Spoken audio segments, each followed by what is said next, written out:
Good morning সবাইকে। আবার চলে এলাম তোমাদের সাথে ছোট্ট একটা টপিকে কথা বলবো। তো আজকে মনে ভাবলাম যে আজকে কথাটা বলি তোমাদেরকে, কারণ এইটা অনেকবার শুনছি। আচ্ছা, প্রথমে বলি, তোমরা আমাকে অনেকে অনেক ভালো পজিটিভ কমেন্ট করো। তো পজিটিভ কমেন্ট যারা করো তাদেরকে আমার মন থেকে আমি সবাই তোমরা ভালো থেকো, সুস্থ থেকো। আর তোমাদের আশীর্বাদে আমিও ভালো থাকি, সুস্থ থাকি। এবারে বলি, তোমরা যারা আমাকে নেগেটিভ কমেন্ট করো তাদের কিছু কিছু রিপ্লাই আমি দেব। আমি একটা জায়গা থেকে বড় হয়েছি, সেটা হচ্ছে মেদিনীপুর। আমি ওখান থেকে আমার স্কুল লাইফ, আমার কলেজ লাইফ, ইউনিভার্সিটি আমি কলকাতা থেকে করেছি। ওয়েস্ট বেঙ্গল বোর্ড থেকে বেঙ্গলি মিডিয়াম থেকে আমি পড়াশোনা করেছি। কিন্তু তোমাদেরকে বলি, আজকে আমি সোশ্যাল মিডিয়াতে আমার মতো করে আমি কাজ করি। তো সবার ভালো নাও লাগতে পারে। তোমরা আমাকে অনেকে সাপোর্ট করেছো যে দিদি তোমার ভিডিও খুব ভালো লাগে, আমরা দেখি, আমাদের তো থ্যাংক ইউ তাদের জন্য। দেখো, নেগেটিভ কমেন্টস এর মধ্যেও পজিটিভিটি খুঁজে পাও, তাহলে সেই ভিডিওটা তোমার ভালো লাগবে। ধরো অনেকে নেগেটিভ কমেন্টস করেছে, প্রবলেম এটাকে যদি একটু চেঞ্জ করো ভালো হয়। আচ্ছা, আমি তাদেরকেই বলি, আমি কেন চেঞ্জ করবো আমি নিজেকে, আমার স্ব প্রবলেম আমি কেন চেঞ্জ করবো। আমি মেদিনীপুর থেকে বড় হয়েছি, মেদিনীপুর থেকে আঞ্চলিক ভাষা শিখেছি, ওখানেই আমার বড় হওয়া সবকিছু। তোমরা বলো, কখনো মানুষকে বিচার করার জন্য শব্দের উচ্চারণের উপর জোর দেওয়া দরকার? আমার শব্দের উচ্চারণের প্রবলেম। কথাবার্তা বা মানুষের ব্যবহার থেকে মানুষের যোগ্যতা বোঝা যায়, মানুষ কতটা ভালো খারাপ এডুকেটেড সেটা বোঝা যায়, কিন্তু শব্দের উচ্চারণের জন্য মানুষটা এডুকেটেড না অশিক্ষিত সেটা কি বোঝা যায় বলো তোমরা? কখনোই, আমার মনে হয় কখনোই বোঝা যায় না। আমি কাঁথির মেয়ে, কাঁথি থেকে বড় হয়েছি। আমার বাবা স্কুল টিচার। তো সেখানে আমি আমার মতো করে বড় হয়েছি। আমরা সত্যি চার ভাই বোন। মেদিনীপুরের সবারই হয়তো এর প্রবলেম, এই জিনিসটা আমি নয় সবাই বলে, আমার বন্ধু বান্ধব থেকে আরম্ভ করে সবাই বলে। আজকে বলো, তোমরা যে আমাকে বলছো অনেক কথা, যে আজকে মুখ্যমন্ত্রী আমার কাঁথির পাড়ার ছেলে, কলকাতার লোক তো হতে পারতো, তাই না? কারণ কখনো কোনো জিনিস হওয়ার জন্য কারো শব্দের উচ্চারণ দাঁড়ায় না, তার যোগ্যতা, তার পার্সোনালিটি, তার কথাবার্তা ব্যবহার সবটাই দাঁড়ায়। তোমরা বলো, আমি কলকাতার মতন কেন হতে যাব, বা আমি নর্থ বেঙ্গল, বাঁকুড়া, বীরভূম কেন হতে যাব? আমি মেদিনীপুরের মেয়ে, মেদিনীপুরের মতোই কথা বলবো, আঞ্চলিক ভাষা। কলকাতার লোকেদের কি অনেক প্রবলেম নেই?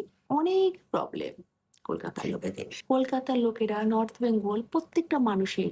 মেদিনীপুরের কি প্রবলেম নেই? মেদিনীপুরের প্রবলেম তোমরা জানো ভালো করে, কলকাতার লোকেদেরও প্রবলেম আমরা ভালো করে জানি, সবাই জানে। তো সেই জায়গায় কলকাতার লোকেরা কি কখনো মেদিনীপুরের মতন হতে যাবে, না নর্থ বেঙ্গলের মতন হতে যাবে? ওরা কলকাতার মতন হতে থাকবে, কারণ ওরা ওখানেই বেড়ে উঠেছে, ওরা ওভাবেই মেশে কথা বলে, ওভাবেই থাকে। তো প্রত্যেকটা মানুষের আলাদা আলাদা জায়গা আছে, তো সেইভাবেই তারা বড় হয়, সেইভাবেই তারা লালন হয়, পালন হয়। আরেকটা কথা তোমাদেরকে বলি, আমি 2010-এ আমার বিয়ে হয়েছে। আমি কলকাতার বাইরে নয়, কলকাতার বাইরে প্রথম পা দিলাম হচ্ছে পানিপথে। আমার হাজবেন্ড তখন এখানে জব করতেন। তো প্রথম বিয়ের 7 দিন পরে আমি এখানে এসেছি। তো এই জায়গাটা আমার কাছে পুরোপুরি নতুন ছিল। আমার দুই একটা বাঙালি বন্ধু ছিল, কিন্তু বেশিরভাগ সব নন বেঙ্গলি বন্ধু, এবং যাদের বাবা হয়তো এরকম আইওসিএল এ আগে চাকরি করে, তাদের সব ছেলে মেয়েরা কতটা ওয়েল এস্টাবলিশড, ইংলিশ হিন্দিতে বেশিরভাগ কথা বলে। তো ওদের সাথে আমি প্রথমে মিশতে যাইনি, ওরা আমাকে জোর করে নিয়েছে। ধরো ওদের বাড়িতে প্রথম প্রথম যেতাম, আমার দু একটা ভালো বন্ধু আছে নন বেঙ্গলি, এখনো ওরা আমার সাথেই, আবার ওদেরও ট্রান্সফার হয়েছে, আমারও আবার ট্রান্সফার হয়েছে, সবাই আমার সাথেই এখানে পানিপথে আছে। ওরা আমাকে ভীষণ ভালোবাসে। প্রথম প্রথম আমি ওদের সাথে মিশতে যেতাম না, কারণ আমি হিন্দি বলতেই পারতাম না। কারণ হিন্দি বলা তো দূরের কথা, হিন্দি কি করে আধা কথা তো হিন্দিতে আমি বুঝতেই পারতাম না প্রথম প্রথম। তো যাই হোক, ওরা কোনোদিন আমাকে আজ পর্যন্ত হিন্দিতে কথা বলতে পারিস না, বা হিন্দিতে সেটা সেটা, আমার তো হিন্দির কথাই ওদের পাশেই আমার হাতে খড়ি। তো সেখানে ওরা কোনোদিন কোনো কমেন্টস করেনি, কোনোদিন হাসেনি, কোনোদিন আমাকে ব্যঙ্গ করেনি।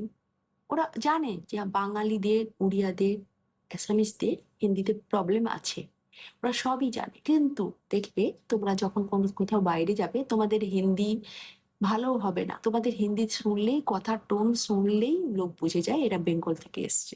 এরা উড়িয়া থেকে এসছে, উড়িষ্যা থেকে এসছে, এরা অ্যাসামিস থেকে এসছে। ওরা তোমরা এখানকার নন বেঙ্গলিদের মতন প্রপার ভাবে হিন্দিটা বলতে পারবে না, কিন্তু সেটা সবাই নয়, অনেকে বলতে পারে। বেশিরভাগের কথা বলছি, বেশিরভাগ বাঙালি উড়িয়া, উড়িষ্যা, অ্যাসামিস বলতে পারে না। কারণ আমার তো উড়িয়া বন্ধুও আছে, অ্যাসামিস বন্ধুও আছে, আমি সবাই জানি। তো এই জন্যই কথাটা বললাম। তো ওরা আমাকে হিন্দিটা খুঁচিয়ে খুঁচিয়ে শিখিয়েছে। আমার এখনো হিন্দি শুনে ওরা কিন্তু কোনোদিন হাসে না। এখন হয়তো অনেকটা বেটার হিন্দি বলি, আগে তো বলতেই পারতাম, ওদের দিকে শুধু তাকিয়ে থাকতাম ফ্যাল ফ্যাল করে। তো ওরা যদি আমাকে, আসলে কি বলতো, ভাষাটা, কথাটা, যারা খুব এডুকেটেড লোক না, তারা এইগুলো নিয়ে কখনো কথা বলবে না। তারা খুঁজবে তোমার মধ্যে কি আছে, তুমি কি দিচ্ছ সোশ্যাল মিডিয়াতে, তুমি সোশ্যাল মিডিয়াতে কি দিচ্ছ, তুমি কথা কিভাবে বলছো সেটা তারা দেখে না। তোমার কোয়ালিটি কি, তুমি কি দিচ্ছ সোশ্যাল মিডিয়াতে, যদি তাদের পছন্দ হয় তারা সেটা দেখবে, যদি তাদের পছন্দ না হয় তারা স্ক্রল করে বেরিয়ে যাবে। তাই কখনো শব্দ শব্দের উচ্চারণ নিয়ে কখনো কাউকে ব্যঙ্গ করতে চেও না। মানুষটার কথাবার্তা, মানুষটাকে দেখো, তাতে যদি তোমাদের ভালো লাগে তোমরা তার ব্লগ দেখবে, আর যদি ভালো না লাগে স্ক্রল করে বেরিয়ে যাবে। কিন্তু কখনো কারোর শব্দের উচ্চারণ নিয়ে কখনো কাউকে ব্যঙ্গ ব্যঙ্গ করতে যেও না। শুনতে কি বলতো, তোমাদেরই খারাপ লাগে, তোমরা কি কমেন্টস করছো, তাতে বাকিরা দেখছে, তোমাদের রুচির পরিচয় পাওয়া যায়। সোশ্যাল মিডিয়াতে সবাই কিন্তু কাজ করতে পারে না খুব ভালোভাবে, অনেকে অনেকের মতন করে কাজ করে, অনেকে খুব ভালোভাবেও কাজ করে। তো সোশ্যাল মিডিয়াতে ভালোভাবে তোমার একটা জায়গা তৈরি করার জন্য তোমার শুধু শব্দের উচ্চারণের উপর ভর দিয়ে তুমি চালাতে পারবে না। শুধু সুন্দর করে কথা বললে সবাই শুনবে, কতদিন শুনবে, কিছুদিন পরে হাঁপিয়ে পড়। তোমার কাজ দেখবে, তোমার রান্না দেখবে, তোমার ঘর সাজানো দেখবে, তোমার মেকআপ দেখবে, তোমার সাজগোজ দেখবে, তোমার গান শুনবে, তোমার নাচ দেখবে, তোমার ড্রয়িং দেখবে। সোশ্যাল মিডিয়াতে সবাই নিজের কিছু কিছু জিনিস এখানে তুলে ধরি, যেটা হচ্ছে আমাদের বিশাল একটা ভালো প্ল্যাটফর্ম, যেটা আগে ছিল না, এখন এটা সবাই ব্যবহার করছি। আমরা সোশ্যাল মিডিয়াতে এত সুন্দর জায়গা, আমরা এটা তুলে ধরার অপশন পেয়েছি, আগে পেতাম না। আর একটা কথা বলি, তোমরা আমাকে অনেক সাপোর্ট করো।